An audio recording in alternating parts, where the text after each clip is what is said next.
안녕하세요. 신박한 초등생활 청취자 여러분.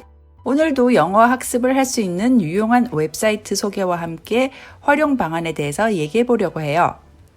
영어가 글로벌 시대에서 중요한 의사소통 역량이기도 하고 교육과정이나 대입에서도 중요한 위치를 차지하다 보니까 학부모님들 관심도 많고 그러다 보니 사교육에 의존을 많이 하게 되어 사교육 비용을 제일 많이 쓰고 있는 과목이 되어버렸어요.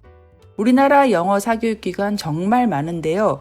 좋은 영어 프로그램 제공하는 사교육기관 찾는 것도 사실 만만치가 않죠. 게다가 선행이 과도하다 보니 저 나이의 아이들이 외국어로서의 영어를 저렇게까지 배워야 될까 하는 생각이 드는 경우도 있고요. 저렇게 재미없게 영어 공부를 해서 아이들이 얼마나 버틸까 하는 걱정도 드는 게 현실이죠. 그러다 보니 자연스럽게 많은 학부모님들이 엄마표 영어에 관심을 갖게 되는 것 같아요. 이 길도 물론 쉽지는 않습니다만 그래도 요즘은 워낙 좋은 컨텐츠들이 많이 나와 있어서 예전보다 엄마표 영어를 하기가 훨씬 쉬워졌어요. 일례로 많은 학부모님들이 우려를 하는 내가 영어를 잘 못하는데 내가 영어 발음이 좋지 않은데 아이들 영어를 읽어줘야 되나? 같은 문제는 크게 이제 걱정하실 필요가 없어졌죠. 좋은 사이트나 컨텐츠를 현명하게 활용만 잘하면 되니까요. 그런 의미에서 오늘도 새로운 사이트를 몇 개 소개하고자 합니다.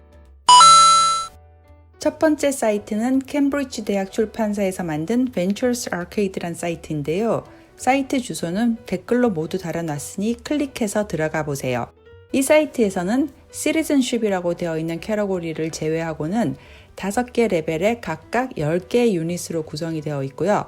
유닛은 친구와 가족, 학교, 시간, 생활, 여가 시간, 우리 동네, 건강 등등 10개의 주제로 되어 있습니다. 수준은 우리나라 공교육 영어를 기준으로 한다면 초등학교 5, 6학년, 고학년 정도면 할 수 있을 것 같은데 그런데 간간히 어려운 어휘와 문장이 나오긴 합니다. 아이의 수준에 맞춰서 레벨을 선택해서 해보면 될 것 같은데요. 활동이 다양하게 나와서 그림 보고 푸는 활동, 듣고 푸는 활동, 그리고 문장이나 어휘, 그러니까 간단 문법을 묻는 활동들도 나옵니다. 사이트 맵을 잘 보시면 오디오 파일을 모두 한데 놓아 있는 페이지도 찾으실 수 있을 거예요. 다음 사이트는 Easy Word of English라는 사이트인데요. 이 사이트는 픽셔너리 방식으로 되어 있어요. 픽셔너리라는 건 picture, 즉 그림과 dictionary, 사전의 결합으로서 그림으로 되어 있는 사전이라는 뜻이에요. 픽셔너리는 아이들만 많이 쓰는 게 아니고 복잡한 구조물로 되어 있는 것들을 보여줄 때는 어른들 사전에서도 자주 쓰이는 방식이에요. 예를 들어 꽃이나 동물의 구조, 배나 자동차 같은 기계들의 구조 용어를 설명할 때 주로 쓰이는데요. 픽셔너리 방식은 우선 새로운 어휘에 대해서 직관적으로 이해를 할 수 있기 때문에 이 단어가 무슨 뜻인지 바로 알 수 있죠.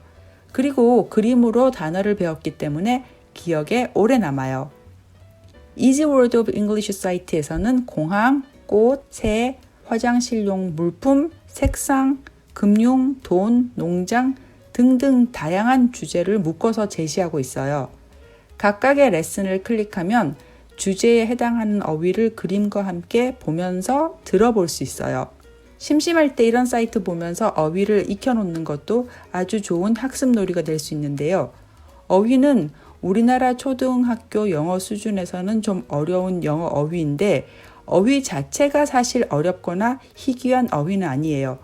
예를 들어 캡터스라고 하면은 어려운 영어이긴 하지만 선인장이라고 생각하면 그다지 어려운 단어는 아니죠. 이 사이트도 영어권 아이들이 흔히 쓰는 어휘를 중심으로 가르치고 있기 때문에 우리나라 아이들에게는 영어로는 생소한 단어일 수 있지만 개념은 초등학교 아이들도 모두 아는 것들이라 어렵지 않게 접근할 수 있습니다. 외국어를 배울 때는 뭐니 해도 어휘의 힘을 무시할 수 없기 때문에 이런 사이트를 통해서 어휘를 신장시켜 놓으면 영어 학습에 정말 많이 도움이 됩니다. 오늘 소개해드릴 마지막 사이트는 ABC야인데요. 이 사이트는 책을 읽어주는 사이트예요. 내용은 초등학교에 딱 맞는 수준인데 우리나라 공교육 초등 영어 수준보다는 좀 높습니다. 아이에게 책 읽는 재미를 주고 영어 책에 대한 흥미를 주려고 하면 이런 사이트 애용하시면 좋겠습니다. 비디오북 중에서는 글의 내용에 따라 이미지가 바뀌거나 움직이는 사이트가 있는데 이렇게 내용에 따라 움직여주면 아이가 영어를 몰라도 예를 들어 애플이라고 읽어주고 사과 그림이 움직이면 아이가 애플이 사과인 모양이네 라고 생각해서 그 단어를 배울 수 있죠. ABC야는 그렇게 이미지가 움직이진 않는데요. 그냥 책을 읽어주기 때문에 조금 더 어려울 수는 있어요. 아이의 수준에서 약간 어려운 정도라고 생각하시면 옆에서 좀 같이 도와주시면서 보시는 것도 좋을 것 같고요. 아이가 100%다 이해하지 못하더라도 그림을 보고 대강 무슨 얘기겠구나 하고 짐작을 할 수 있다면 한번 도전해보세요.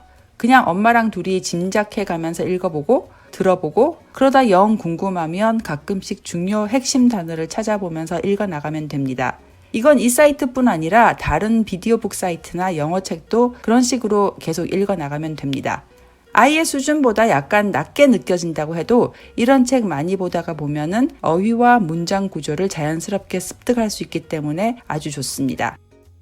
오늘 소개해드린 사이트 아이와 함께 한번 방문해보고 여기저기 클릭하고 들어보세요. 초등 수준에서 영어는 그렇게 놀면서 영어를 배우면 됩니다. 그러면 저는 다음 시간에 다시 돌아오겠습니다.